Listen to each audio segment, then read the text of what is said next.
আপনাকে যদি আসলে প্রশ্ন করি যে আপনার জীবনের সবচেয়ে ভালো সময় আসলে কখন ছিল, আমাদের বেশিরভাগ মানুষেরই আসলে উত্তর হবে যে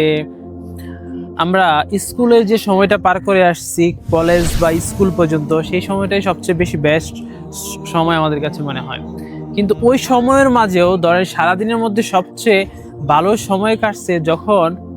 আসলে আমরা এই যে এখন ঠিক আমরা যেখানে দাঁড়িয়ে আছি, সন্ধ্যার আগে আগে একটা বিকালের সময়, এই সময়টায় যখন আমরা ক্রিকেট খেলতাম বা ফুটবল খেলতে যেতাম বন্ধুদের সাথে,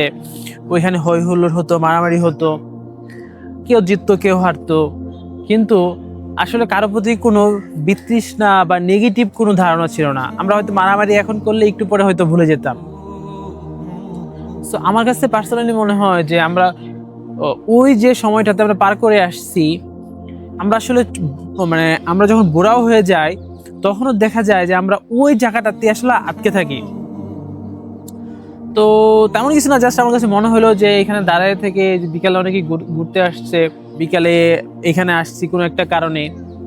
কিন্তু ওই যে বিকালে সবাই বন্ধুরা মিলে হই হুল্লোড় করা, খেলাধুলা করা এবং দিন শেষে সন্ধ্যার আগে বাড়ি ফিরে আসা, পড়তে বসা, এগুলো আসলে আমাদের প্রত্যেকটা মানুষের জীবনে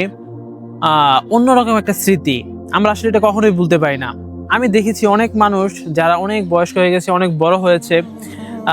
কিন্তু দেখা যায় যে দিন শেষে তাদের ছোটবেলায় তাদের স্কুলে কি করেছে, তার টিচারের সাথে কি ঘটনা হয়েছে, তার সেই প্রিয় বন্ধুটির গল্প, সে বুড়ো হয়ে গেলেও তার সেই স্মৃতিগুলাই আসলে মাথায় থাকে। মানুষ সেই স্মৃতির উপরে আসলে বেঁচে থাকে আমার কাছে মনে হয় আর কি।